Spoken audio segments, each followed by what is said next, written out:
বিসমিল্লাহির রহমানির রহিম। আসসালামু আলাইকুম। ছোটবেলা থেকেই ভাবতাম আমি আকাশের দিকে তাকিয়ে, আকাশ দেখতে বিস্তর সুন্দর, ইচ্ছে হতো উড়ে যেতে। রাতের আকাশে চাঁদ তারা, চারিদিকে অন্ধকার, আর সকালে চারিদিকে আলোকিত সূর্য দিচ্ছে কিরণ। প্রকৃতির নানা নানা লীলাখেলা চোখে পড়ে প্রতিনিয়ত আমাদের। এই সুন্দর পৃথিবী মহাবিশ্ব নানা সাজে সজ্জিত। আল্লাহ কত নিখুঁত নিয়মে সারা বিশ্ব সৃষ্টি করেছেন। আল্লাহ পৃথিবী, মানুষ ও সমগ্র সৃষ্টির সৃষ্টিকর্তা ও পালনকর্তা। আল্লাহ এক ও অদ্বিতীয়। তিনি সর্বশক্তিমান ও দয়ালু। তিনি ন্যায় বিচারক ও ক্ষমাশীল। তিনি সব কিছুর ওপর ক্ষমতাবান। তিনি চিরঞ্জীব ও অবিনশ্বর। তিনি অতুলনীয় ও মহান। আল্লাহ তুমি মহান, আল্লাহ মহান, আল্লাহ মহান। ছিলাম কোথায়, আছি কোথায়, যাব কোথায়? এই পৃথিবীতে জীবন যাপন করার জন্য কি কি আমাদের দায়িত্ব, কর্তব্য, অধিকার, কি কি নিয়মে আমাদের চলতে হবে, কিভাবে চললে আমরা পাবো শান্তি, ইহকালে ও পরকালে মুক্তি, ইত্যাদি ইত্যাদি। নানা নানা প্রশ্নে জর্জরিত হতাম আমি। এখান থেকেই আমার পথ চলা, চলছে সে পথেই চলা। সেই পথ চলা থেকেই বলছি আমি, আতিয়া নার্গিস লিলি, প্রাক্তন শিক্ষিকা, Natore green academy, XMP Natore Singra, Kazi Golam মোর্শেদের সহধর্মিণী। জ্ঞান জ্ঞান জ্ঞান, বুঝেছি জ্ঞান অর্জনের বিকল্প কিছু নাই। জ্ঞান অর্জন হলো মানুষের মানসিক বিকাশ ও জীবন গঠনের অন্যতম প্রধান উপায়। এই সমাজে আমরা যে যে অবস্থায় আছি, সবার কিছুটা সময় বের করে নিতে হবে নিজের সত্তাকে জেনে বুঝে নেওয়ার জন্য এবং সুন্দর ও শান্তিপূর্ণ জীবনযাপন করার জন্য। ইহকালে শান্তি ও পরকালে মুক্তির জন্য জ্ঞান অর্জনের প্রচেষ্টা চালিয়ে যেতে হবে মৃত্যু পর্যন্ত আমাদের সবার। জ্ঞান অর্জন ও লেখাপড়ার বয়স লাগে না। সব বয়সেই আমরা পারি জ্ঞান অর্জনের সকল পন্থা অবলম্বন করতে। আমরা নানাভাবেই জ্ঞান অর্জন করতে পারি। আসলে আগ্রহটাই প্রধান।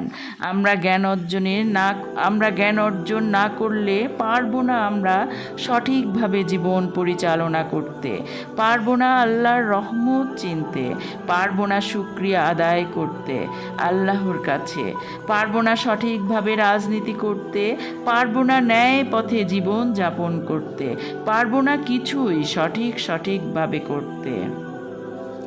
জ্ঞান অর্জনের দ্বারাই আমরা পারবো ঈমান, নৈতিকতা, ইবাদত ও সুন্দর চরিত্র গঠন করতে এবং পারবো আমাদের কোমলমতি আদরের সন্তানদের জীবন সুন্দরভাবে গড়ে তুলতে এবং পারবো সমাজ সহ দেশের সবার জন্য দায়িত্ব কর্তব্য পালন করতে। আমাদের সর্বোপরি আমরা মানুষ, সৃষ্টির সেরা জীব। জ্ঞান অর্জনের দ্বারাই আমরা আত্মোন্নয়নে ও সঠিক জীবনযাপনে পরিচালিত হতে পারব। জ্ঞান অর্জনের দ্বারাই আমরা সৎ, নীতি, নৈতিকতা, অভিজ্ঞতা, ধর্মীয়, নৈতিক মূল্যবোধের অনুসরণ করতে পারব এবং সামাজিক ও পারিবারিক জীবনে মেনে চলতে পারব। আমাদের সবার উচিত জ্ঞান অর্জন করে সেই জ্ঞানকে বাস্তব জীবনে প্রয়োগ করা।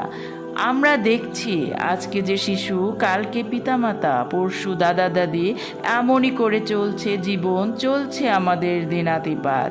মৃত্যু যে হবে, সবার একদিন বিদায় ঘণ্টা বেজে উঠবে। সবার জীবনে মৃত্যুর সাহায্যে গ্রহণ করতেই হবে প্রতিটি প্রাণীর। এভাবেই আমাদের হচ্ছে বয়স, করছি আমরা দিনাতিপাত। তবে আমাদের বয়সের সাথে সাথে শারীরিক, মানসিক, সামাজিক ও আধ্যাত্মিক জীবনের ধাপে ধাপে নানা পরিবর্তন ঘটে। বয়সের ভিত্তিতে মানুষের জীবনকে সাধারণভাবে কয়েকটি ধাপে ভাগ করা যায়। বাচ্চা জন্ম থেকে 5 বছর, শিশু 6 থেকে 12 বছর, কিশোর কিশোরী 13 থেকে 18 বছর, যুবক যুবতী 19 থেকে 35 বছর, প্রাপ্ত বয়স 36 থেকে 59 পর্যন্ত, বৃদ্ধ বয়স 60 বছর থেকে তার বেশি বয়স পর্যন্ত।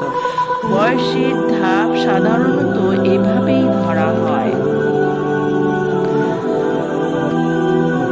তাই জীবনের ধাপে ধাপে আমাদের জীবনেও নানা নানা পরিবর্তন আনা প্রয়োজন। সব বয়সে সব কিছু মানায় না। এই জ্ঞান অর্জনই এনে দিবে আমাদের বাস্তব পরিবর্তন। আমরা মুসলিম, আমাদের ধর্ম ইসলাম। আমাদের জীবনের জীবন বিধান মূল উৎস কোরআন ও হাদিস।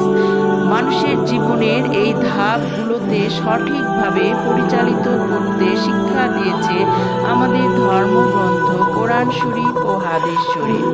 দুনিয়াতে শান্তি, যাতে আমরা দুনিয়াতে শান্তি এবং আখিরাতে সফলতা লাভ করতে পারি এই কোরআন এবং হাদিস অনুসরণ করে। মানুষের জীবনের লক্ষ্য হল শিক্ষা, নৈতিকতা, স্বাস্থ্য, ধর্ম ও সমাজসেবা। বয়স অনুযায়ী এগুলোর ভারসাম্য বজায় রাখলে জীবন সুন্দরভাবে পরিচালিত হয়। প্রতিটি ধাপের দায়িত্ব কর্তব্য অনুযায়ী জীবন যাপন করলে জীবন হয় সুন্দর ও সার্থক, হয় ভবিষ্যৎ নিরাপদ ও ইহকাল হয় শান্তিময় সার্থক। পরকালে আমরা পাব মুক্তি আর অনন্ত শান্তি আর শান্তি। পরবর্তী ভিডিও শোনার আমন্ত্রণ রইল।